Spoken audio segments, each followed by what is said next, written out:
Pandemi COVID-19 berdampak besar terhadap pasar tenaga kerja.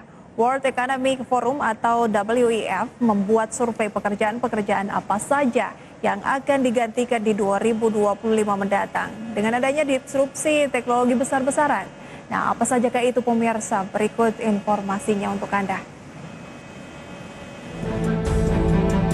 World Economic Forum atau WEF menilai untuk pertama kalinya dalam beberapa tahun terakhir penciptaan lapangan kerja tertinggal dari penghancuran lapangan kerja. Para pelaku bisnis terpaksa harus mempercepat digitalisasi proses kerja, menerapkan proses bekerja jarak jauh atau remote working, otomatis tugas, dan sebagainya. Oleh sebab itu, banyak pekerjaan-pekerjaan yang diganti dengan kemajuan teknologi. Secara umum, WEF memprediksi pekerjaan seperti data entry, sekretaris administrasi dan eksekutif, akuntansi, pembukuan dan penggajian, akuntan dan auditor akan terganti dengan kehadiran teknologi baru. Tidak hanya itu, pekerja praktikan pabrik, manajer administrasi dan pelayanan bisnis, teller bank, marketing, door-to-door, kuli bangunan juga akan tergantikan dengan perkembangan teknologi yang semakin canggih. Nah pemirsa, apakah salah satu pekerjaan di atas merupakan profesi yang Anda jalani? Lalu bagaimana cara menyesuaikan kebutuhan tenaga kerja dengan perkembangan teknologi? Tetap saksikan IDX Conversation Closing. Berbagai sumber, IDX Channel. Ya, jenis pekerjaan yang terancam di masa depan akan menjadi tema atau topik pembahasan kita di segmen ini, di mana World Economic Forum atau WEF memprediksi pekerjaan seperti data entry, sekretaris administrasi dan eksekutif, akuntansi pembukuan dan juga penggajian, akuntan dan auditor akan terganti pemirsa dengan kehadiran teknologi baru. Pekerja perakitan pabrik, manajer administrasi dan pelayanan bisnis juga dinilai akan terancam dengan keberadaannya di tahun mendatang. WEF juga membuat survei pekerjaan-pekerjaan apa saja yang akan dibutuhkan di masa depan, tepatnya pemirsa di 2025 dengan adanya disrupsi teknologi besar-besaran selama masa pandemi. Hasil survei itu dituangkan dalam laporan Future of Jobs 2020. WEF mencatat ada 20 pekerjaan yang paling dibutuhkan di 2025. Iya, WEF memproyeksi pada 2025 penggunaan mesin atau robot dan algoritma akan semakin luas dibandingkan dengan tahun-tahun sebelumnya. Waktu yang dihabiskan manusia pun akan berkurang dengan adanya peran mesin. Dalam survei itu, WEF mencatat sekitar 15% pekerja di perusahaan akan mengalami disrupsi dan rata-rata 60% pekerja akan digantikan sepenuhnya dengan kemajuan teknologi. Nah, WEF ini juga memproyeksi pemirsa di 2025 mendatang kebutuhan perusahaan atas posisi pekerjaan yang ada saat ini dengan jumlah yang berlebih akan turun sekitar 6,4%. Dari 15,4% menjadi 9%. Lalu WEF juga mencatat nih pemirsa bahwa pertumbuhan profesi baru akan naik 5,7% dari 7,8% menjadi sekitar 13,5%. Lantas nih pemirsa, kira-kira pekerjaan apa saja yang paling dibutuhkan di masa depan? Kita simak dalam grafis pekerjaan yang dibutuhkan di masa depan.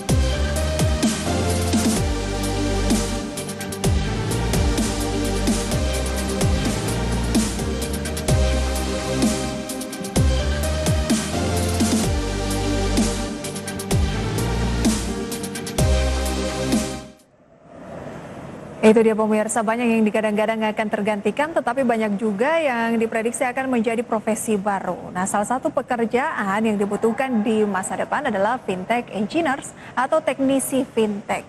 Kemudian Internet of Things Specialist, contoh dari Internet of Things atau IoT ini adalah masyarakat bisa menghidupkan atau mematikan elektronik hanya melalui smartphone. Contoh lain adalah perangkat keamanan kebakaran, di mana sensornya bisa menyala ketika ada asap yang terdeteksi dan perangkat tersebut bisa memberitahukan keadaan tersebut ke ponsel pintar pemiliknya. Manfaat pemirsa dari IoT ialah peningkatan efisiensi penggunaan sumber daya, mengurangi beban kerja, kemudian mengurangi kos dan meningkatkan produktivitas. Tidak hanya itu pemirsa, robotic engineer dan digital marketing juga menjadi jenis pekerjaan yang dibutuhkan di masa mendatang. Nah, pada intinya pemirsa nih, pekerjaan yang berhubungan dengan teknologi dan digitalisasi adalah yang menjadi terdepan di masa mendatang. Dan pemirsa, perkembangan teknologi membuat banyak hal menjadi mudah. Namun ini artinya ada banyak hal yang dirubah dengan teknologi, termasuk juga pekerjaan. Sejumlah pekerjaan yang sebelumnya menggunakan tenaga manusia akhirnya diganti dengan mesin. Oleh karena itu perlu SDM yang bisa mengoperasikan teknologi tertentu. Lantas pemirsa, kira-kira bagaimana kualitas SDM Indonesia menyambut era perkembangan teknologi? Kita simak informasinya berikut ini. Indonesia-Rusia menghadapi disrupsi teknologi dengan menghasilkan SDM yang produktif, inovatif, dan berdaya saing global. Karakter berani untuk berubah, mengubah, dan menciptakan hal-hal baru menjadi fondasi untuk membangun Indonesia maju. Adapun pemerintah telah menetapkan 3 langkah utama untuk mempersiapkan hal ini, antara lain membangun infrastruktur digital dan komunikasi, menyiapkan aturan perlindungan konsumen, serta memperkuat SDM yang memiliki keterampilan khusus di bidang teknologi. Kendati demikian, Indonesia saat ini masih defisit SDM di bidang teknologi, informasi, dan komunikasi atau TIK. Bank Indonesia memperkirakan untuk menyiapkan diri menghadapi revolusi industri 4.0, Indonesia butuh sebanyak 9 juta atau 600 ribu SDM setiap tahun di bidang digital hingga tahun 2030 mendatang.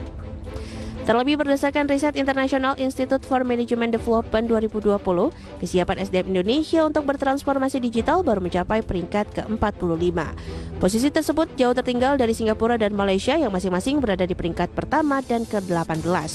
Oleh sebab itu, kompetensi SDM Indonesia perlu diasah agar semakin terampil menggunakan teknologi-teknologi mutakhir sejalan dengan perkembangan digital. Baik itu hard skill maupun soft skill, sehingga kualitas dan kompetensi SDM dapat meningkat dan punya daya saing. Berbagai sumber, IDEX Channel. Kalau mau bersaing pemirsa, mau tidak mau kita harus bisa bertransformasi dan mempersiapkan diri dari sekarang. Karena kesiapan SDM Indonesia untuk bertransformasi digital baru mencapai peringkat ke-45. Posisi tersebut jauh tertinggal dari Singapura dan Malaysia yang masing-masing berada di peringkat pertama dan ke-18. Upaya untuk meningkatkan atau mempelajari pengetahuan baru atau upskilling dan mengasah kemampuan kembali atau reskilling perlu dilakukan pemirsa di era yang cepat berubah ini. Selain sejumlah pekerjaan diprediksi tidak relevan lagi di masa depan, teknologi adalah sebuah keniscayaan di mana perkembangan AI selalu lebih cepat pemirsa ya dibandingkan dengan SDM. Nah, merujuk laporan dari McKinsey, ada 5 soft skill yang menurut para perekrut kerja ini sulit ditemukan pada saat pelamar melakukan pelamaran terhadap sebuah pekerjaan ya. Beberapa di antaranya pemirsa adalah problem solving, kemudian ada critical thinking, innovation and creativity sebesar 37%. Kemampuan menghadapi kompleksitas dan ambiguitas sebesar 32% dan komunikasi sebesar 31%. Jadi masih banyak skill-skill yang sulit ditemui oleh para pencari kerja pemirsa ya. Sementara terkait dengan hard skill, Indonesia tengah mendorong pemanfaatan teknologi baru seperti cloud computing, big data, cyber security, hingga data analitik. Menurut laporan Forum Ekonomi Dunia, rata-rata SDM Indonesia perlu mempelajari setidaknya 7 pengetahuan atau kemampuan teknologi mutakhir dalam 5 tahun ke depan agar dapat menyesuaikan diri dengan dinamika perkembangan teknologi. Ketujuh hard skill teknologi yang potensial diadopsi di tahun 2025 antara lain adalah enkripsi dan keamanan cyber sebesar 29%, cloud sebesar 17% dan blockchain sebesar 11%, robot humanoid sebesar 11% dan robot non-humanoid 10%. cetak 3D dan 4D 10% dan Internet of Things 9%. Lantas pemirsa, sejauh ini langkah apa saja yang sudah dilakukan pemerintah dalam menyambut perkembangan dunia teknologi digital? Kita lihat informasinya berikut ini.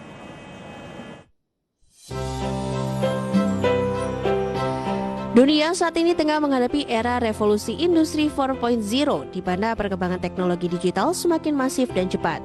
Pemerintah terus berupaya mendorong percepatan transformasi digital dalam 3 elemen esensial, yaitu pemerintahan, ekonomi, dan masyarakat melalui sebuah bingkai kerja Indonesia Digital Nation. Dalam konteks tersebut, Kominfo tengah berfokus pada perluasan jaringan infrastruktur broadband dan pemanfaatan teknologi digital, mencakup penyelesaian pembangunan BTS untuk koneksi 4G di seluruh Indonesia dan persiapan implementasi 5G.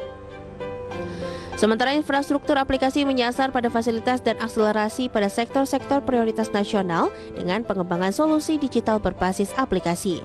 Pemerintah juga terus mengembangkan industri startup di tanah air. Selain itu, upaya yang terus dilakukan pemerintah ialah melalui program Kartu Indonesia Pintar Kuliah, beasiswa afirmasi pendidikan tinggi, beasiswa peningkatan peserta akademik, beasiswa unggulan, kartu prakerja, serta beasiswa lain yang didanai dari hasil pengembangan dana abadi pemerintah yang dilakukan oleh LPDP. Kemudian adanya program Digital Talent Scholarship tahun 2021 yang diselenggarakan oleh Kemenkominfo menjadi salah satu dari sekian banyak intervensi pemerintah Indonesia dalam upaya mewujudkan SDM Indonesia yang unggul khususnya di bidang teknologi digital. Berbagai sumber, IDEX Channel.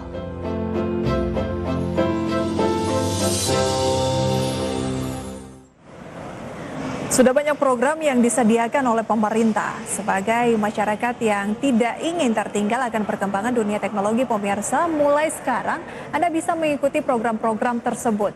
Apabila Anda tidak mau belajar dan berkembang dalam dunia teknologi digital, maka yang akan dirugikan tentunya adalah diri kita sendiri. Kembali lagi seperti pembahasan di awal tadi, pemirsa, pekerjaan yang dibutuhkan di masa mendatang ialah pekerjaan yang berhubungan dengan teknologi digital. Selain itu, jangan lupa untuk terus meningkatkan literasi digital. Nah, pemerintah juga diharapkan nih harus terus meningkatkan literasi digital masyarakat. Peningkatan literasi digital perlu terintegrasi dengan kurikulum dimulai dari sekolah dasar, pemirsa ya. Jadi bagi Anda yang mungkin sudah merasa telah lanjut usianya tidak milenial lagi, jangan merasa terlambat, pemirsa, karena update dari skill untuk meningkatkan skill terus-menerus, pemirsa, tetap harus bisa dilakukan sampai kapanpun untuk menghadapi kondisi di masa mendatang. Bisa dilakukan, pemirsa, dengan online mungkin atau dengan berbagai upaya lain untuk meningkatkan skill khususnya di bidang digital agar tidak tertinggal ya.